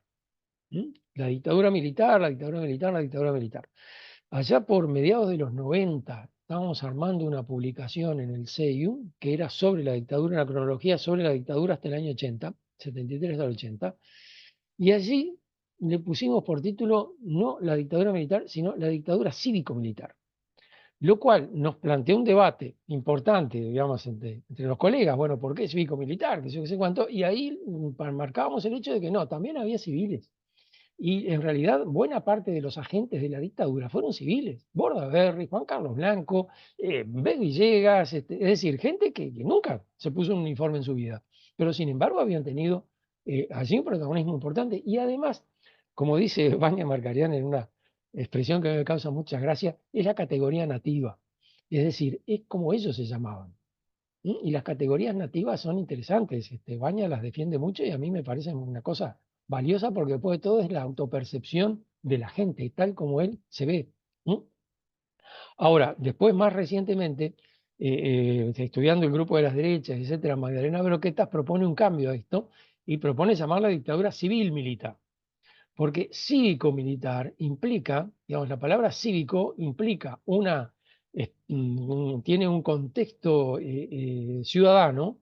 Después de todo existe el registro cívico, existe la participación cívica. Cívico quiere decir que uno participa en determinadas actividades de la ciudadanía, que no es la que ninguna de ellas estaba vigente en la época de la dictadura, ni menos por parte de los dictadores. Entonces, decir, digamos, una dictadura civil-militar es más preciso porque define con más claridad que hay civiles actuando como tales dentro de la dictadura y no que hay ciudadanos actuando como tales, digamos, en el contexto de la dictadura. Es decir, las denominaciones van cambiando a medida que vamos entendiendo mejor la situación. Pero el punto que hay que tener presente, y ya con esto estoy terminando, el punto que es importante tener presente es que los civiles son centrales en la dictadura. Son centrales. Fíjense que, por ejemplo, uno mira las dictaduras latinoamericanas, el ministro de Relaciones Exteriores generalmente es un uniformado. Acá siempre fue un civil. ¿No? El ministro del Interior, digamos, siempre fue un militar. Es curioso esto, el ministro de Defensa era un civil, Walter Ravena, que estuvo desde la crisis del 72, de febrero del 72, hasta que asumió el Goyo Álvarez en el 81. Todo ese tiempo fue ministro de Defensa, Walter Ravena, que era médico además. Es decir, un tipo que en realidad como ministro de Defensa su capacidad de decisión era nula, pero que, digamos, de cualquier manera ocupó allí el ministerio. Era un civil que estuvo allí todo el tiempo. Y había civiles para todos los cargos. Fueron muy pocos los militares que ocuparon cargos ministeriales, por ejemplo. Y las grandes definiciones políticas, la política económica de Beck Villegas, la política de la tablita de Valentín Arizmendi, todas esas son decisiones que toman los civiles.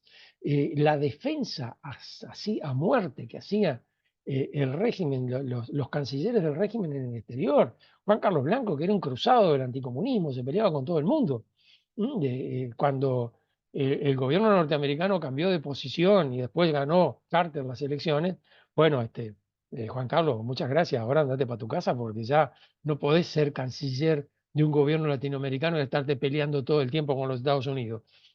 Volvé y andate a tu casa y designan a Alejandro Rovira. Pero siempre, digamos, hubo ministros de Relaciones Exteriores que fueron civiles y esos civiles fueron así agentes, pero persistentes de la dictadura. Y también, digamos, en lo que tiene que ver con la gestión doméstica, los cargos de gestión de los entes autónomos, etcétera, estuvieron desempeñados todos por civiles. Los que eran, digamos, directores de los ministerios eran militares. El director general del Ministerio de Cultura era un militar. El director general del Ministerio de Ganadería era militar. Ahí en esos cargos estaban siempre ellos. Y en algunos organismos del Estado tenían representantes. Es interesante ver, por ejemplo, que en el Banco República tenían representantes, cosa que uno piensa, bueno, ¿cuánto entenderá un general de cómo se maneja la política financiera del país? Bueno, no sé, pero había gente ahí. El hermano del Goyo Álvarez estuvo ahí, el general Aranco estuvo ahí, es decir, allí había gente que estaba en esos cargos. Pero, ya les digo, a los civiles no les costaba trabajo convencer a los militares de cuáles debían ser las políticas que debían adoptar. Es muy interesante, y termino acá, ver que, por ejemplo, la política que llevó adelante Beck Villegas no era la política que originalmente a los militares les hubiera gustado. Esa política liberal de eliminar controles, de eliminar el control del Estado, de sacar actividades del Estado, pasarla a la actividad privada, eso a los militares no les parecía bien, al contrario, por razones estratégicas querían que más bien el Estado estuviera controlando todo. Sin embargo, la política que se aplicó es la que decía Beck Villegas y no la que querían los generales. Lo cual, digamos, nos tiene que dar bien la idea de hasta qué punto los civiles eran importantes en todo este mecanismo. Bueno, chicos, vamos a dejar aquí. La próxima verán aliviados porque va a venir Matías y va a hacerse cargo de una parte, o sea que este sufrimiento de hoy no va a ser necesario repetirlo. De cualquier manera, si que se sienten masoquistas, está la grabación, pero digamos, cualquier duda que se planteen o cosas por el estilo, bueno, digamos, pueden plantearlo por el chat, pueden pasarlo a Lilian, que Lilian nos lo plantea, o, digamos, pueden levantar una manito que tiene ahí el Zoom y pedir la palabra. Siempre es difícil, digamos, cuando uno tiene, en este momento hay 68 en el Zoom, digamos, si alguien levanta la mano en otra pantalla, no sé si el Zoom lo trae a la vista o si lo deja ya olvidado. Se podría probar, en todo caso. Bueno, un abrazo grande, nos vemos el próximo miércoles siempre a esta misma hora en este mismo canal. Que pasen bien.